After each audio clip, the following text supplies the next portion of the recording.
সালামুন আলাইকুম। আলহামদুলিল্লাহ রব্বিল আলামিন ওয়াসসালাতু ওয়াসসালামু আলাল মুরসালিন। বন্ধুগণ, আজকে বক্তব্যের বিষয় হলো সিফফিনের রক্তাক্ত ময়দান আর মুয়াবিয়ার চাল।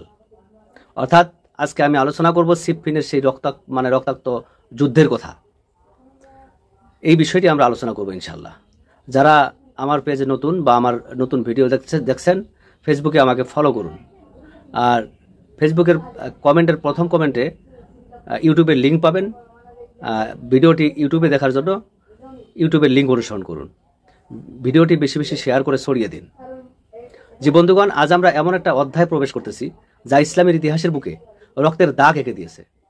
এমন এক সময়ের কথা বলতেছি যখন আল্লাহ রসুল সাল্লাল্লাহু আলাইহি সাল্লামের রেখে যাওয়া উম্মাহ বিভাজনের দিকে এগিয়ে যাচ্ছিল। যখন দিন আল্লাহর কিতাব ও ন্যায় বিচারের উপরে নয়, বরং গোত্র, বংশ আর সম্পদের দম্ভে অটল হয়ে উঠেছিল। হযরত উসমান রাদিয়াল্লাহু আনহু দীর্ঘ 12 বছর মুসলিম খেলাফতের সিংহাসনে অধিষ্ঠিত ছিলেন। তিনি 12 বছর খলিফা ছিলেন। প্রথম 6 বছর ছিল শান্তি, শৃঙ্খলা এবং সমৃদ্ধির। কিন্তু শেষ 6 বছরে রাষ্ট্রজুড়ে অস্থিরতা ছড়িয়ে পড়তে শুরু করেছিল। গভর্নরদের স্বেচ্ছাচারিতা, রাজকোষ থেকে আত্মীয় স্বজনকে বিত্ত বিতরণ, সমাজের বৈষম্য এবং সবই ধীরে ধীরে আগুনের মতো ছড়িয়ে পড়ল। মানুষ প্রশ্ন করতে শুরু করলো, এ কি সেই খেলাফত যা রাসূল সাল্লাল্লাহু আলাইহি সাল্লাম রেখে গিয়েছিলেন? বন্ধুগণ, মিশর, কুফা, বসরা থেকে মানুষজন দলে দলে মদিনার দিকে আসতে শুরু করলো। তারা উসমানের দরজায় ছুটে গেল বিচার চাইতে।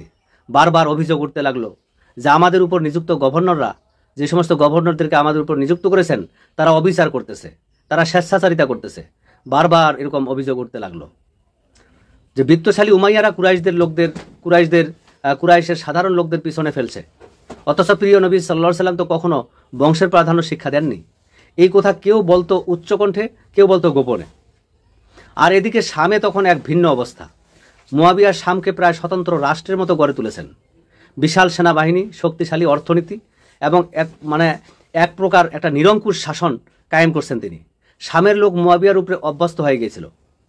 তাদের চোখে মুয়াবিয়া ছিলেন এক পরাক্রমশালী নেতা, যিনি বাইজেন্টাইনের শাসন ঠেকিয়েছেন, সীমান্তে দুর্গ নির্মাণ করেছেন আর তাদের শান্তিতে রেখেছেন। বন্ধুগণ, কিন্তু সেই শান্তি ছিল এক ধরনের নিঃশ্বাস আটকে রাখার কৌশল। শামের জনতা মদিনার রাজনীতি থেকে আলাদা, মুয়াবিয়ার হাতের মুঠোয়। আর মুয়াবিয়া সেই অবস্থাকে কাজে লাগাচ্ছিলেন বড় কৌশলে। যখন মিশর, কুফা, বসরা থেকে মানুষজন উসমানের বিরুদ্ধে নালিশ করে মদিনা যাচ্ছিল, তখন মুয়াবিয়া শামের মসজিদে মসজিদে বলছিলেন, উসমান তো আমাদেরও খলিফা, কিন্তু ওদের অভিযোগের সাথে আমাদের কি? আমরা আমাদের শক্তিশালী শাসককে মানি, বাইরের কাণ্ডে মাথা ঘামাই না। এইভাবে মদিনা থেকে শাম দ্রুত আলাদা হতে থাকলো। মুয়াবিয়া এই ভেদ রেখাকে আরও প্রশস্ত করে রাখলেন।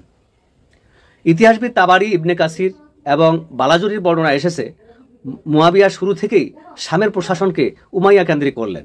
সেনাবাহিনী ও প্রশাসন করলেন এমনভাবে যাতে মানুষ তার প্রতি অন্ধভাবে আনুগত্য করে। অতএব যখন উসমান রাদিয়াল্লাহু আনহুর বিরোধিতা সর্বোচ্চ পর্যায়ে পৌঁছালো, তখন মদিনা একদম অভ্যন্তরীণ উত্তাপের মধ্যে। বিদ্রোহীরা মদিনা ঘিরে ফেলল, উসমানের বাড়ি অবরুদ্ধ হলো। উসমান রাদিয়াল্লাহু আনহু বারবার বললেন, তোমরা রাসূল সাল্লাল্লাহু আলাইহি সাল্লামের শহরকে রক্তের শহর বানাইও না। তোমরা ধৈর্য ধরো, বিচার হবে, আলোচনা হবে, সংলাপ হবে। কিন্তু ততদিনে ক্ষোভ পাহাড়ের চূড়ায় গিয়ে পৌঁছেছে। তাবারি ও ইবনে কাসির স্পষ্ট লিখেছেন, উসমান তার গভর্নরদেরকে চিঠি লিখেছিলেন যাতে তারা সাহায্য পাঠায়। মুয়াবিয়াও চিঠি পেয়েছিলেন, কিন্তু মুয়াবিয়া শামের সৈন্য নিয়ে ধীর গতিতে চলতে লাগলেন। অনেকে বলেন শাম থেকে খুব সহজে বিশাল বাহিনী আনতে পারতেন, কারণ শামের সৈন্য ছিল সুসংগঠিত। কিন্তু সেই সাহায্য আসতে আসতে অনেক দেরি হলো, আর ততক্ষণে উসমান রাদিয়াল্লাহু আনহু শহীদ হয়ে গেলেন। বন্ধুগণ, কিছু ইতিহাসবিদগণ কৌশলীভাবে বলেন, মুয়াবিয়া নিজে উসমানকে সাহায্য করতে চাইলেন, কিন্তু সময় মতো পৌঁছাতে পারলেন না। আবার কিছু বর্ণনা জোর দিয়ে বলে যে এই দেরি ছিল এক প্রকার রাজনৈতিক হিসাব। কারণ যদি উসমান মারা যান, তাহলে শামে থাকা উমাইয়া শাখার শক্তি নিজের হাতে পুরোপুরি নেওয়া সহজ হবে। উসমান থাকলে সবকিছুর চাবি মদিনার হাতে থাকবে। উসমান মারা গেলে মদিনা দুর্বল হয়ে যাবে, তখন শামের রাজনীতি আলাদা গতি পাবে। এই ছিল তার রাজনৈতিক একটা কৌশল। বন্ধুগণ, উসমান রাদিয়াল্লাহু আনহু যখন শহীদ হলেন, তখন মুয়াবিয়ার দরবারে কান্নার অভিনয় চলল। কুরআনের খোলা কপি তার দরবারে রেখে সভা বসানো হলো।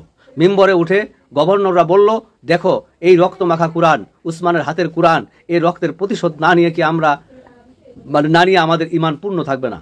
শামবাসী এরকম ভাষণ শুনে বিদ্রোহে ফেটে পড়ার উপক্রম হলো।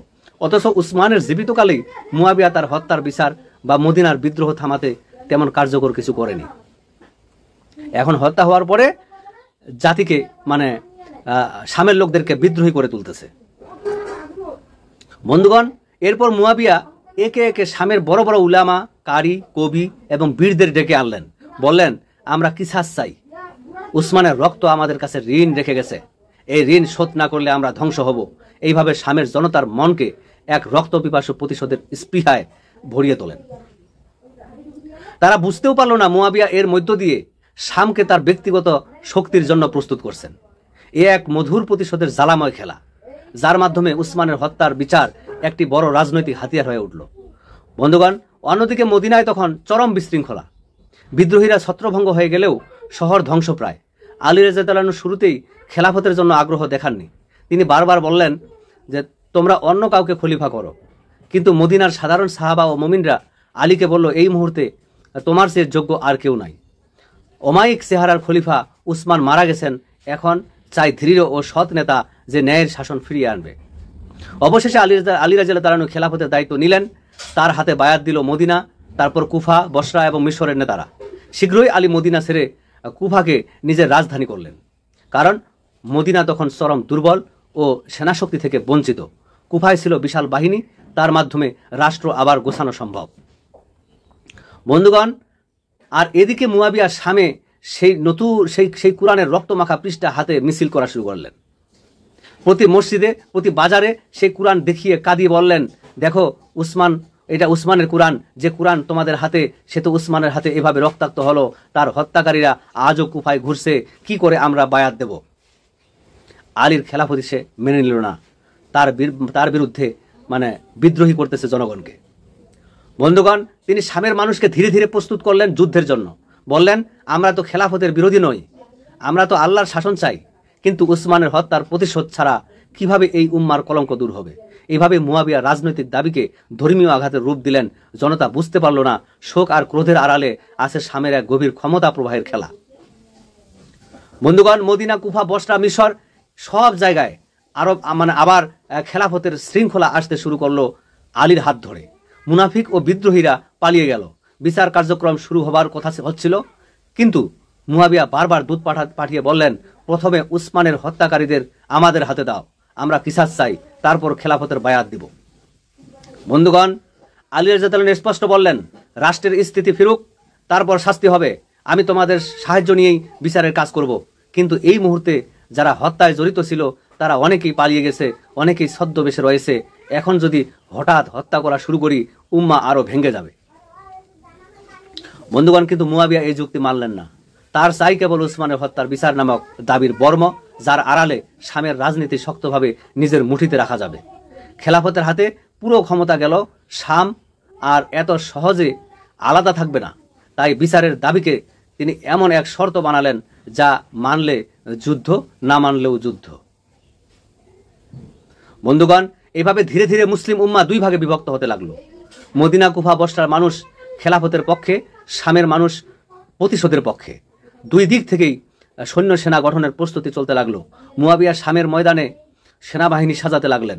আলী রাদিয়াল্লাহু আনহু কুফায় সেনাপতি নিয়োগ করলেন। বন্ধুগণ, এই যুদ্ধের মঞ্চ আসলে প্রস্তুত হয়েছিল বহু বছর ধরে। কখনো উমাইয়া বংশের প্রভাব, কখনো শামের আলাদা সামরিক গঠন, কখনো মদিনার অসন্তোষ, কখনো উসমানের হত্যা, সব মিলিয়ে এক এমন পরিণতির দিকে টেনে নিয়ে যাচ্ছিল ইতিহাস, যেখানে এক ভাই আরেক ভাইয়ের বিরুদ্ধে দাঁড়াবে। বন্ধুগণ, ইতিহাসের সেই মুহূর্তে এসে দাঁড়িয়েছিল মুসলিম উম্মা, যখন হৃদয়ের রক্ত চুইয়ে চুইয়ে বেরোচ্ছিল, যখন ভাই ভাইয়ের বিরুদ্ধে দাঁড়ানোর জন্য অস্ত্র গুছিয়ে নিচ্ছিল। একদিকে ছিল খলিফা আলী রাদিয়াল্লাহু আনহুর কুফা, অন্যদিকে ছিল মুয়াবিয়ার শাম। শামবাসীর চোখে তখন মুয়াবিয়া শুধু গভর্নর নন, উসমানের রক্তের প্রতিশোধ চাওয়া এক মহান নেতা। বন্ধুগণ, কুফায় তখন আলী রাদিয়াল্লাহু আনহুর চারপাশে অসংখ্য সাহাবী, কুফা ও বসরার বিশাল জমিনে থেকে আসা যোদ্ধারা। বসরার বিখ্যাত যোদ্ধা মালিক আল আশতার, কুফার সেনাপতি কুমেইল, আরও কত শত নির্ভীক মুজাহিদ। আলী রাদিয়াল্লাহু আনহু তাদের বললেন, তোমরা যা নিয়ে বেরিয়েছ তা কোনো জগতী সম্পদের জন্য নয়, আমরা চলছি মুসলিম উম্মার ঐক্য ফিরিয়ে আনতে। তবে সাবধান, অন্যায় করো না, কারো সম্পদে হাত দিও না, কোনো কিশোর বা নারীকে আঘাত করো না। বন্ধুগণ, মুয়াবিয়া শামের দরবারে দূত পাঠাতে লাগলেন। একের পর এক চিঠিতে লিখলেন, আমরা খলিফার বিরোধিতা করছি না, আমরা চাই আগে উসমানের হত্যাকারীদেরকে শাস্তি দেওয়া হোক, তারপর আমরা তোমার হাতে বায়াত দিব। আর সেই চিঠিতে বড় বড় শব্দ কিসাস, দিনের কলঙ্ক, উসমানের রক্তের হক লেখা থাকতো, যাতে শামের আবেগ তুঙ্গে থাকে। বন্ধুগণ, আলী রাদিয়াল্লাহু আনহু শান্ত স্বরে বলতেন, আমার হাতে খেলাফত এসেছে উম্মার ইজমার মাধ্যমে। এখন রাষ্ট্র প্রথমে স্থিতিশীল হোক, তারপর বিচার হবে। তুমি যদি সত্যি বিচার চাও তবে আমার পাশে এসে দাঁড়াও, আমরা একসাথে বিচার করব। কিন্তু মুয়াবিয়ার উদ্দেশ্য কি কেবল বিচার? যদি হতো তবে শামের সৈন্য সমর করে তুলতেন না। বন্ধুগণ, মুয়াবিয়া বুঝতেন যুদ্ধের মানসিকতা গড়ে তুলতে হবে। এজন্য শামের বড় বড় কারি, কবি ও বক্তাদের দিয়ে মসজিদে মসজিদে ঘোষণা করালেন, ওহে শামের মানুষ, উসমানের রক্তের প্রতিশোধ না নিলে কাল কিয়ামতে কি জবাব দিবে? আমরা কি এই কোরআনের পৃষ্ঠায় উসমানের রক্ত দেখতে চাই, নাকি সেই রক্তের হক আদায় করতে চাই? এইভাবে মুয়াবিয়া তার স্বামী সৈন্যদের এমন এক আবেগের জালে বেঁধে ফেললেন, যা কেবল ধর্মের নামে প্রলুব্ধ করা এক কৌশল। শামের বাজার, মসজিদ, কেল্লায় কেল্লায় রক্তের জন্য পিপাসা তৈরি হলো। মুয়াবিয়া তাদের বুঝালেন, আমরাই আল্লাহর শত্রু দমাতে বের হচ্ছি, আমাদের হাতেই সত্যের তরবারি। এদিকে আলী রাদিয়াল্লাহু আনহু বুঝতে পারলেন এই দ্বন্দ্ব মীমাংসা ছাড়া শেষ হবে না, তখন উম্মার মধ্যে মারাত্মক ভাঙ্গন ধরে যাবে। আলী রাদিয়াল্লাহু আনহু এর পরামর্শ সভায় বড় বড় সাহাবীরা বসলেন। ঠিক হলো, বিশাল বাহিনী নিয়ে শামের দিকে অগ্রসর হবেন। কুফা থেকে প্রায় 90,000 সৈন্য সুসজ্জিত বাহিনী যাত্রা করল। তলোয়ার ঝনঝন শব্দ, উটের ঘণ্টাধ্বনি, সৈন্যদের যুদ্ধের স্লোগান কুফার ময়দানে গুঞ্জন তুলল। বন্ধুগণ, তাদের মিছিলে ছিলেন বহু সাহাবা, যারা বদর, উহুদ, খন্দক, হুনায়নের বীর। তারা বলছিল, আমরা কুরাইশের বংশমর্যাদার সম্পদ অথবা প্রতিশোধের জন্য যাচ্ছি না, আমরা যাচ্ছি যেন এই উম্মা আর বিভক্ত না থাকে। তবু তাদের মুখে দুঃখ লেগেছিল। কে চায় মুসলমানের তলোয়ার মুসলমানের রক্তে ভিজুক? অন্যদিকে মুয়াবিয়া শাম থেকে প্রায় 85,000 সৈন্য নিয়ে বের হলেন। তার সাথে ছিলেন চতুর আমর ইবনুল আস, যিনি একসময় মিশর জয় করেছিলেন। মুয়াবিয়ার শিবিরে ঢোল বাজছিল, কোরআনের আয়াত পাঠ হচ্ছিল। কিসাসের বিধান তোমাদের উপর ফরজ করা হয়েছে, অথচ সেই আয়াতের প্রকৃত প্রয়োগ তখন ন্যায় বিচারের মাধ্যমে। কিন্তু মুয়াবিয়া সেটি ব্যবহার করছিলেন এক ভিন্ন রাজনীতি বা রণনীতি হিসেবে। বন্ধুগণ, এভাবে দুই দিক থেকে দুই বিশাল সেনাবাহিনী চলতে চলতে এসে মিলিত হলো ফোরাত নদীর তীরের একটি বিস্তীর্ণ সমতলে, সিফফিন নামক অঞ্চলে, আজকের সিরিয়ার রাক্কা অঞ্চলের কাছাকাছি। একদিকে শামের শিবির, অন্যদিকে কুফার শিবির। নদীর পানি গলগল করে বইছে মাঝখান দিয়ে। বন্ধুগণ, সিফফিনের ময়দানে প্রথমে মুয়াবিয়া এক বড় চাল খেলেন। তার সেনাপতিদের বললেন, ফোরাতের পানি আগে দখলে নাও, পানি যদি আমাদের হাতে থাকে ওরা যুদ্ধের আগেই দুর্বল হয়ে যাবে। তার সৈন্যরা নদীর তীরে বেষ্টনী গড়ে তুলল, পাহারা বসালো, যাতে আলীর সৈন্যরা পানি না পায়। বন্ধুগণ, এই হলো মুয়াবিয়ার প্রথম বড় কূটকৌশল। যুদ্ধ এখনো আনুষ্ঠানিকভাবে শুরু হয়নি, অথচ তিনি শত্রুর উপর অবরোধ চাপিয়ে দিলেন পানির মাধ্যমে। অনেক ইতিহাসবিদ বলবেন যে পানি কেটে রাখা মানবতার বিরুদ্ধে, কিন্তু রাজনীতি আর মানবতা কি সবসময় এক পথে চলে? বন্ধুগণ, কুফার শিবিরে খলিফা আলী রাদিয়াল্লাহু আনহু এর সেনারা পানির জন্য তৃষ্ণায় কাতর হতে লাগলো। উট, ঘোড়া, মানুষ সকলের ওই পানির প্রয়োজন। পরিস্থিতি ক্রমে ভয়াবহ হয়ে উঠল। তখন সৈন্যরা আলীর কাছে ছুটে গেল, বলল, আমরা কি এমনভাবে মরে যাব? শত্রু আমাদের পানি কেড়ে নিয়েছে, অথচ আমরা তলোয়ার হাতে বসে আছি। আলী রাদিয়াল্লাহু আনহু বললেন, ওরা আমাদের উপর অন্যায় করেছে, এখন তোমরা কোরআনের মানুষ, অন্যায়ের বিরুদ্ধে দাঁড়াও। ওদের বলো, পানি সবার, আল্লাহর পানি, এখানে অন্যায় চলবে না। প্রথমে শান্তিপূর্ণ বার্তা পাঠানো হলো, কিন্তু শামের সেনাপতি বলল, তোমরা যদি মুয়াবিয়ার শর্ত মানো তবে পানি পাবে। বন্ধুগণ, তখন মালিক আল আশতার তলোয়ার উঁচিয়ে বললেন, আমরা রাসূলের উম্মাহ, তৃষ্ণায় মরব না, আমরা শত্রুর বেষ্টনী ভেঙে পানি আনবো। আলী রাদিয়াল্লাহু আনহু নির্দেশ দিলেন, বাহিনী অগ্রসর হোক। শুরু হলো ছোট্ট এক আক্রমণ। কুফার সেনারা গর্জে উঠল, আল্লাহু আকবার। তারা নদীর তীরের শামের বেষ্টনীতে ঝাঁপিয়ে পড়ল। বন্ধুগণ, তীব্র সংঘর্ষের পর শামের সৈন্যরা ছত্রভঙ্গ হয়ে গেল, পানি মুক্ত হলো। আলী রাদিয়াল্লাহু আনহু নিজেই বললেন, পানি এখন সবার, শামের সৈন্যরাও এসে পানি নাও, আমরা এমন মানুষ নই যারা শত্রুর তৃষ্ণার মৃত্যু কামনা করি। বন্ধুগণ, মুয়াবিয়ার শিবিরে তখন কিছুটা হতাশা ছড়ালো, কারণ তাদের প্রথম কৌশল ব্যর্থ হলো। কিন্তু আমর ইবনুল আস বললেন, মুয়াবিয়া, হতাশ হইও না, হতাশ হইও না, এখনো আমাদের কাছে অনেক চাতুরি আছে। আমরা তলোয়ার দিয়ে সব জয় করব না, অনেক কিছু জয় করতে হয় বুদ্ধি দিয়ে। বন্ধুগণ, এই ঘটনার পর সিফফিনের ময়দানে দুই শিবির মুখোমুখি রইল। প্রায় 1 মাস ধরে মাঝে মাঝে দূতাবার্তা চলতে থাকলো, মানে কিছু বার্তা আদান প্রদান চলতে থাকলো। মুয়াবিয়া তার দূত পাঠিয়ে বারবার বলতেন, আমরা কেবল উসমানের হত্যার বিচার চাই। আর আলী রাদিয়াল্লাহু বলতেন, তোমরা আমাদের সাথে থেকে রাষ্ট্র স্থিতিশীল করো, আমরা একসাথে বিচার করব, দুষ্টদের শাস্তি দেব। বন্ধুগণ, কিন্তু মুয়াবিয়া ভালো করেই জানতেন, যদি আলীর নেতৃত্বে রাষ্ট্র স্থিতিশীল হয়ে যায় তবে আর শামের আলাদা প্রভাব থাকবে না। সে কারণেই তিনি শর্ত এমনভাবে দাঁড় করালেন যা মানা আর না মানা দুই অবস্থায় সংঘর্ষের দিকে ঠেলে দেয়। বন্ধুগণ, এভাবে সিফফিনের যুদ্ধের মেঘ গাঢ় থেকে গাঢ়তর হতে লাগলো। দুই শিবিরে তলোয়ার মসৃণ করা হচ্ছিল, ঢাল পরীক্ষা করা হচ্ছিল, তীরের খাপ ভর্তি করা হচ্ছিল। মসজিদে মসজিদে দুই বাহিনীরই ইমামরা বলছিলেন, আমরা আল্লাহর পথে বেরিয়েছি, অথচ আল্লাহর পথে তো ভাইয়ের বিরুদ্ধে তলোয়ার তুলতে হয় না। বন্ধুগণ, ইতিহাসের বুকে এমন কিছু রাত আছে যেদিন আসমান কেঁদেছিল, জমিনও থমকে গিয়েছিল। সিফফিনের যুদ্ধের সেই রক্তাক্ত রাত তার মধ্যে অন্যতম। আজ আমরা সেই ভয়াবহ দিনের বৃত্তান্তে প্রবেশ করব ইনশাআল্লাহ, যেখানে মুসলমানের তলোয়ার মুসলমানের বুকে বিঁধে গিয়েছিল, যেখানে কোরআন মুখে মুখে ছিল কিন্তু বর্ষায় শুধু রক্ত ঝরছিল, তলোয়ারে শুধু রক্ত দেখা যাচ্ছিল। বন্ধুগণ, পানি পুনরুদ্ধারের পর দুই বাহিনী 1 মাসের মতো মুখোমুখি অবস্থানে ছিল। আলী রাদিয়াল্লাহু আনহু চাইছিলেন শেষ পর্যন্ত যেন যুদ্ধ না হয়, তাই দূত পাঠাচ্ছিলেন বারবার। মুয়াবিয়াও তার দূত পাঠাতেন, কিন্তু প্রতিবার ওই শর্ত জুড়ে দিতেন, যা আসলে যুদ্ধকেই ডেকে আনছিল। অর্থাৎ সেই শর্ত মেনে নিলেও যুদ্ধ হবে, না মানলেও যুদ্ধ হবে। বলতেন, প্রথমে উসমানের হত্যাকারীদের হস্তান্তর করো, তারপর আমরা শান্তি মানব। অথচ আলী রাদিয়াল্লাহু আনহু বলতেন, তুমি খেলাফতের অধীনে আসো, তারপর আমরা একসাথে বিচার করব। এইভাবে কথোপকথন চলতেই থাকে।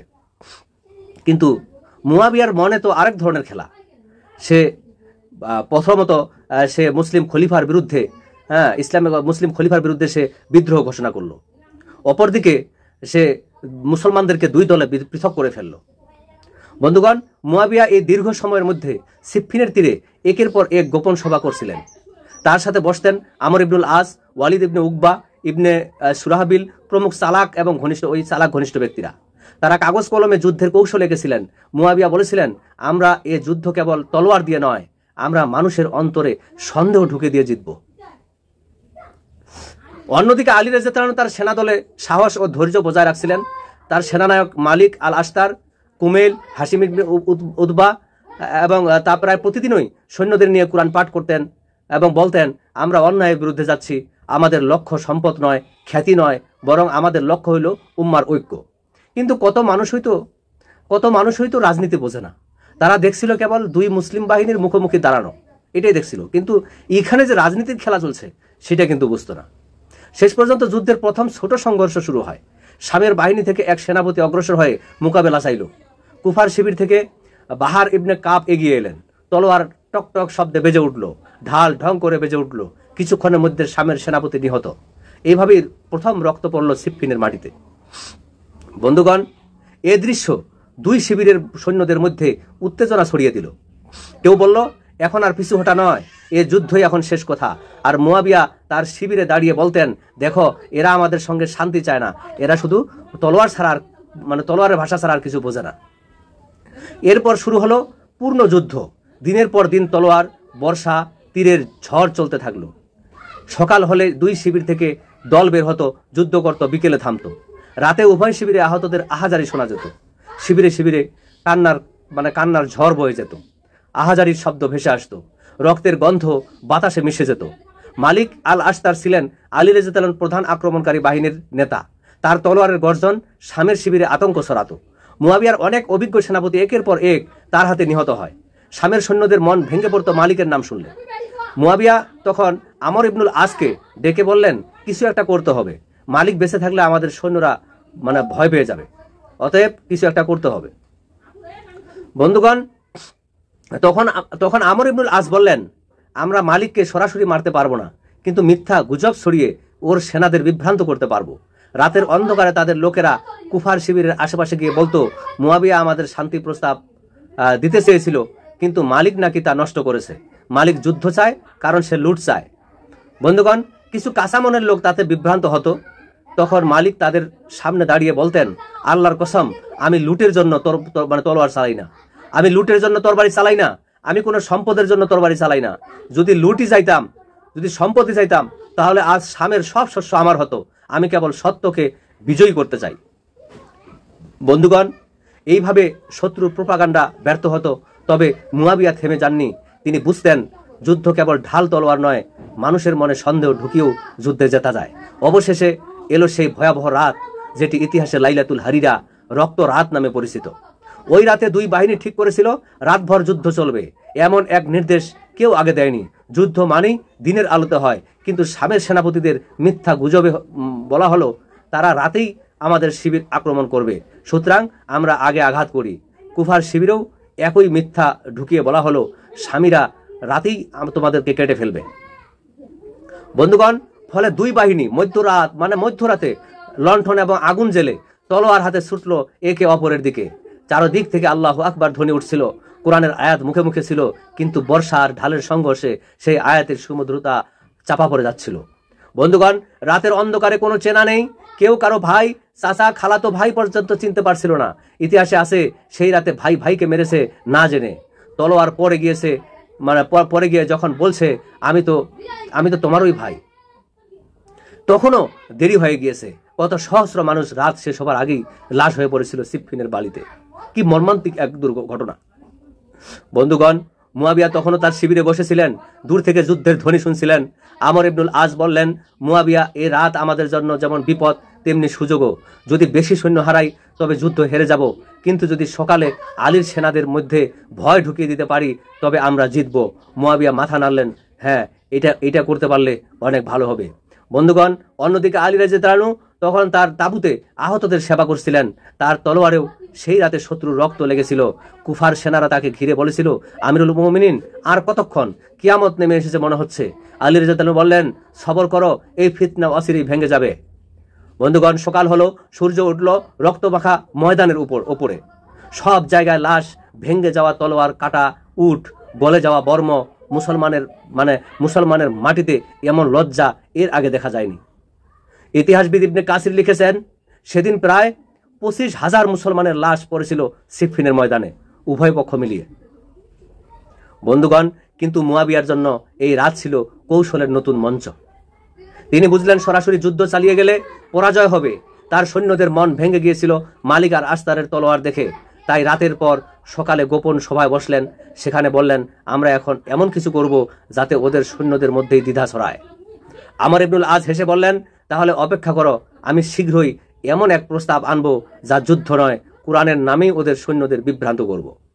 বন্ধুগণ, আজ আমরা ইতিহাসের এমন এক সন্ধিক্ষণে এসে দাঁড়িয়েছি, যেখানে মুয়াবিয়া এবং তার চতুর সহযোগী আমর ইবনুল আজ এমন এক চাল খেললো যার জালে ধরা পড়লো মুসলমানরা, মুসলিম সৈন্যরা। যে কোরআন যুদ্ধ বন্ধ রাখতে নাজিল হয়েছিল, সেই কোরআনের ওই পৃষ্ঠা তাদের বর্ষার মাথায় বেঁধে তুলে ধরা হলো যুদ্ধে জিততে।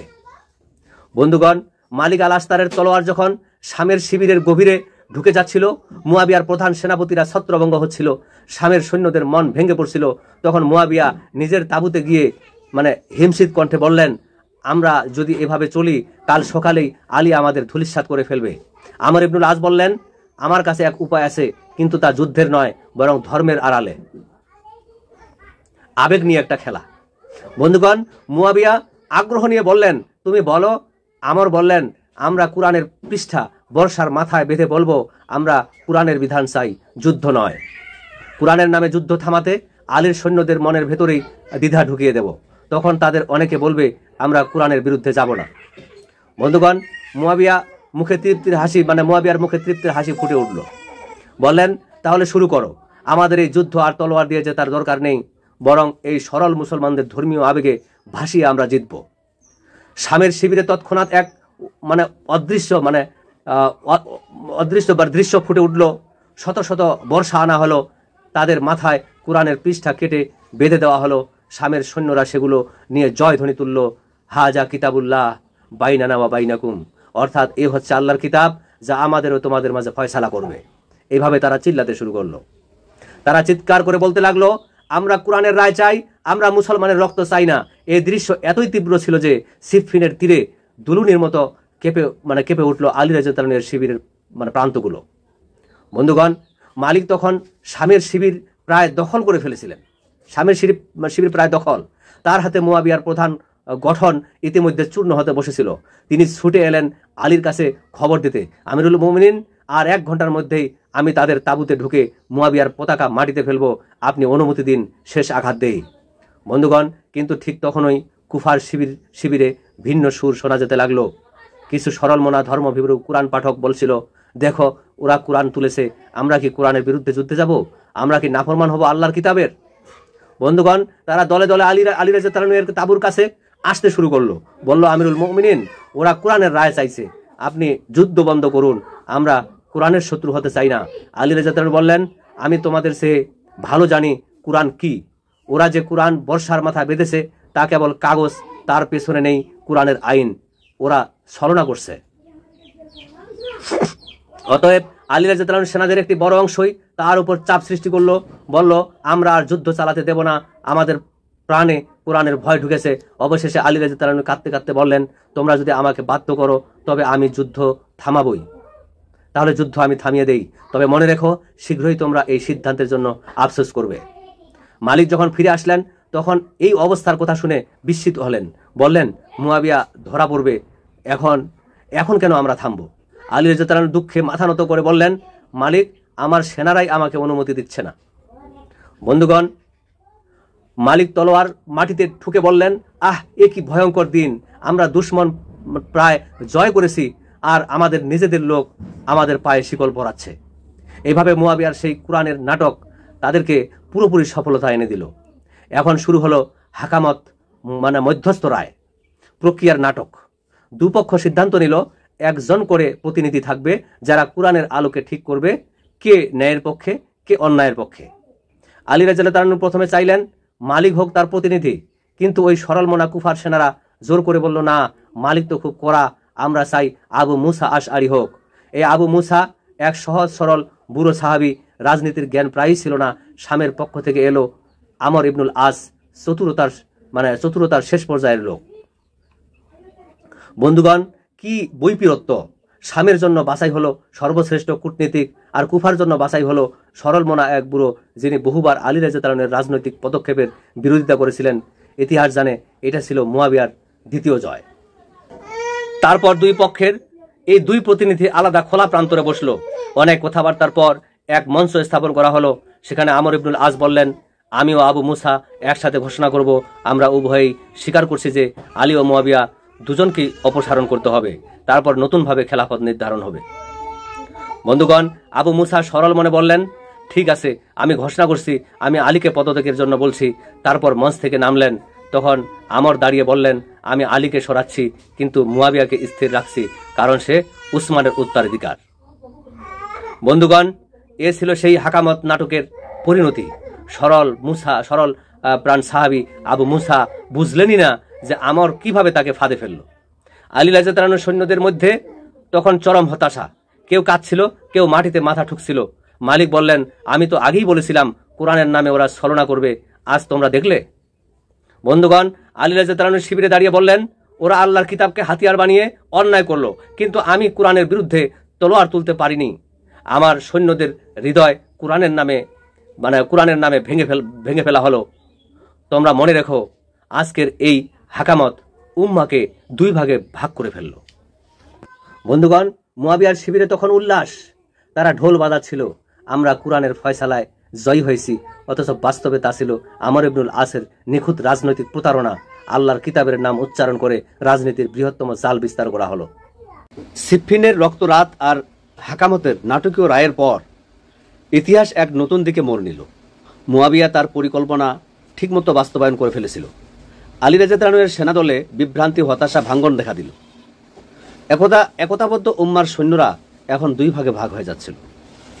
বন্ধুগণ, মুয়াবিয়া শামে ফিরে গেলেন জয় জয়কারের মধ্যে আর কি।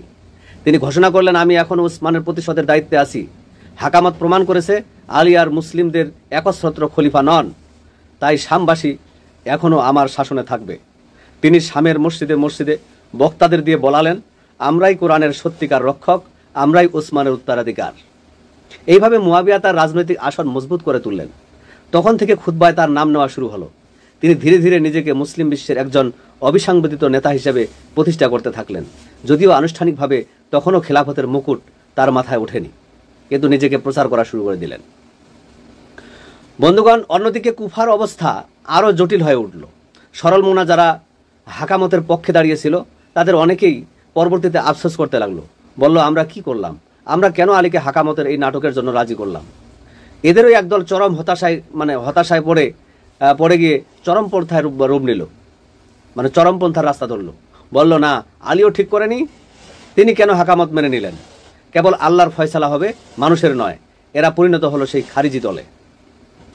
খারিজিরা কুফার বাইরে হুজরায় একত্রিত হয়ে বলল, আমরা আলীকেও ত্যাগ করলাম, মুয়াবিয়াকেও ত্যাগ করলাম, আল্লাহর শাসন ছাড়া আর কিছুই মানব না। তাদের মুখে মুখে ছিল লা হুকমু ইল্লাল্লাহ, শাসন কেবল আল্লাহর জন্য। কথায় শোনার মতো, কিন্তু মূলত এরা কোরআনের সরল বাক্য নিয়ে চরমপন্থা ও সন্ত্রাসী গিয়েছিল।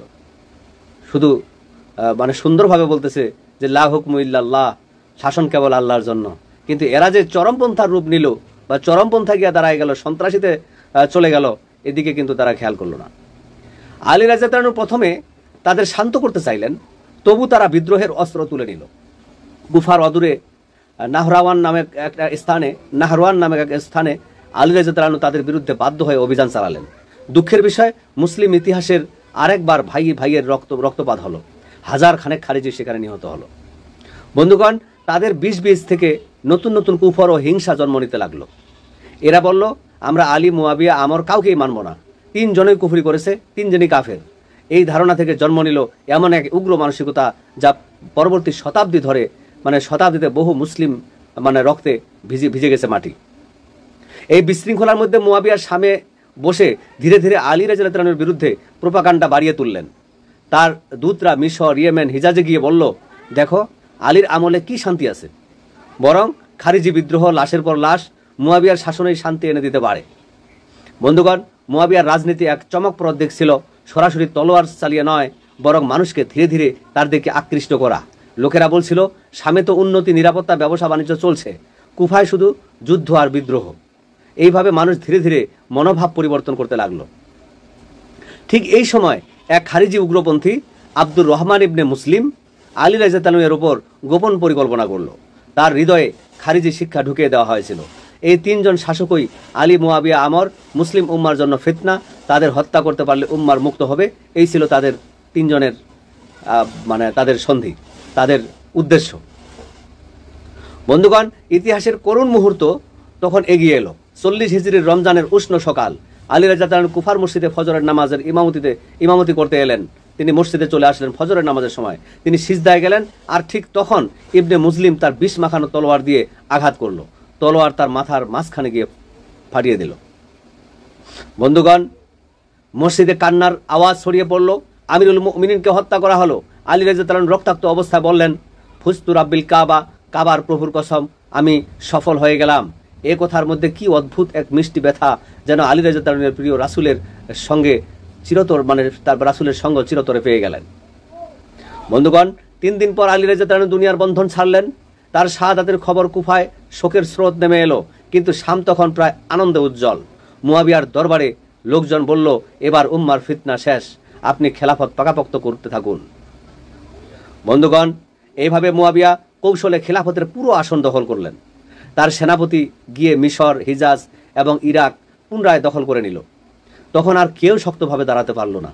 মুয়াবিয়া ঘোষণা করলেন, আমি এখন পুরো মুসলিম বিশ্বের একক শাসক, আমি উসমানের উত্তরাধিকার, আমি কোরআনের শাসন প্রতিষ্ঠা করব। লোকেরা বাহ্যিক শান্তির জন্যও তাকে মানতে লাগলো, কিন্তু ইতিহাসের গভীরে রয়ে গেল ক্ষত। একদা যারা এক কিবলার মুসলিম, তারা এখন 2 ভাগে ভাগ হয়ে গেছে, যাদেরকে আমরা যে ভাগটাকে বলি শিয়া এবং সুন্নি। অর্থাৎ আলী রাদিয়াল্লাহু আনহুর যে পক্ষাবলম্বনে যে সমস্ত লোকগুলা ছিল, তারা হয়ে গেল শিয়া, আর এই মুয়াবিয়ার পক্ষে যারা থাকলো তাদেরকে বলা হয় সুন্নি। এই 2 দলে ভাগ। দুঃখের বিষয় যে আমরা ওই সুন্নিদের দলে আছি, মানে সুন্নিদের দলে আছি, আর আমরা শিয়াদের বিপক্ষে আছি। কিন্তু ইতিহাস শিয়াদের পক্ষে, আলী রাদিয়াল্লাহুর পক্ষে। আর মুয়াবিয়া কি করেছে? খুব কূটনৈতিক চাল চলেছে। এইভাবে আলী রাদিয়াল্লাহুকে হত্যার পিছনেও একদিক দিয়ে মানে মুয়াবিয়ায় দায়ী রয়েছে, কারণ তার খেলাফতকে দুর্বল করেছে মানে মুয়াবিয়া। বন্ধুগণ, কুফা ও বসরায় তখনও আলীর সন্তানরা ছিলেন।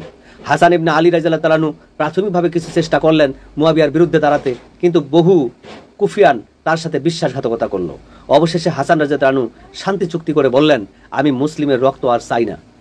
হাসান রাদিয়াল্লাহু তাআলা আনহু শর্ত দিলেন মুয়াবিয়াকে, তুমি আমাদের মানুষদের হত্যা করবে না, আমাদের গৃহে শান্তি থাকবে, আর তোমার পর তুমি কাউকে উত্তরাধিকার দিয়ে যাবে না, অর্থাৎ তোমার পরে তোমার নেতা কে হবে এটা কিন্তু তুমি ঠিক করে যাবে না। রাসূল সাল্লাল্লাহু আলাইহি ওয়াসাল্লাম যেভাবে ছেড়ে গেছেন, আবু বকর রাদিয়াল্লাহু তাআলা যেভাবে ছেড়ে গেছেন, ঠিক এইভাবে ছেড়ে যেতে হবে, কাউকে উত্তরাধিকার নিয়োগ দেওয়া যাবে না। মুয়াবিয়া কিন্তু তখন মেনে নিল, এটাও অনেক পরের ঘটনা। কিন্তু পরে কি করলো? সে নিজের ছেলেকেই অর্থাৎ ইয়াজিদকে উত্তরাধিকার বানায়া রাজতন্ত্র চালু করে দিয়ে গেল। ঠিক আছে, কত বড় কূটনীতিক চাল চলেছে সে, এই মুসলিম বিশ্বের সাথে কত বড় সে বিশ্বাসঘাতকতা করেছে। বন্ধুগণ, এইভাবে খেলাফত পরিণত হলো রাজতন্ত্রে। মুয়াবিয়ার রাজ্যরীতি প্রাসাদে চলে গেল।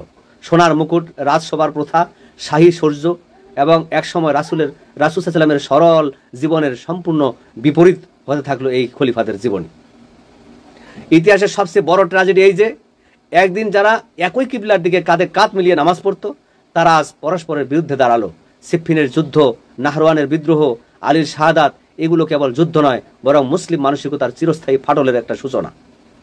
বন্ধুগণ, এই পরিণতি কেবল মুয়াবিয়ার চাতুরির কারণে নয়, বরং সরল মনা মুমিনদের অজ্ঞানতা, রাজনৈতিক দূরদৃষ্টি না থাকা, কোরআনের সঠিক ভাব না বুঝে আবেগে ভেসে যাওয়া, সব মিলে সেই দিন উম্মার কপালে এই গভীর কালো দাগ এঁকে দিল। বন্ধুগণ, তবু একদিন এই ইতিহাস আমাদের শিখিয়ে দিবে, কোরআন কেবল বর্ষার মাথায় বাঁধার জন্য নয়, কোরআনকে বুঝতে হয় হৃদয়ের গভীরে। কোরআনকে মঞ্চের নাটক না বানিয়ে সত্যিকার ন্যায় বিচার প্রতিষ্ঠা করতে হয়। যদি তা না হয়, ইতিহাস বারবার মুয়াবিয়াদের হাতে চলে যাবে। বন্ধুগণ, আজকে আমরা যখন ইতিহাসের এই দীর্ঘ অধ্যায় শেষ করলাম, তখন আপনারা প্রত্যেকে হৃদয়ে প্রশ্ন রাখুন, আমরা কি আজও সেই কোরআনের নামে নাটক দেখি, নাকি আমরা কি আজও সরল আবেগে কূটনীতিকদের কাছে নিজেদের হারা দিই না? তো সিফফিনের রক্তের গন্ধ এখনো মাটিতে মিশে আছে, যেন আমাদের বারবার সতর্ক করে। বন্ধুগণ, ভিডিওটি ভালো লাগলে অবশ্যই লাইক করবেন। আর যদি আপনার কোনো কিছুতে মনে হয় যে কোনো জায়গায় যদি আপনার ভুল মনে হয়, তাহলে অবশ্যই কমেন্ট করবেন। ঠিক আছে, আর আমি এই তথ্যগুলো যে কিতাব থেকে নিয়েছি, এই তথ্যসূত্রগুলো ইনশাল্লাহ আপনারা প্রথম কমেন্টে বা ডিসক্রিপশন বক্সে আপনারা লিঙ্ক পাবেন। লিঙ্ক অনুসরণ করুন, তাহলে সেই তথ্যসূত্রগুলা আমি বিস্তারিত দিয়ে দিব। ভিডিওটি অবশ্যই শেয়ার করে ছড়িয়ে দিন। জাযাকাল্লাহ খায়ের। আসসালামু আলাইকুম।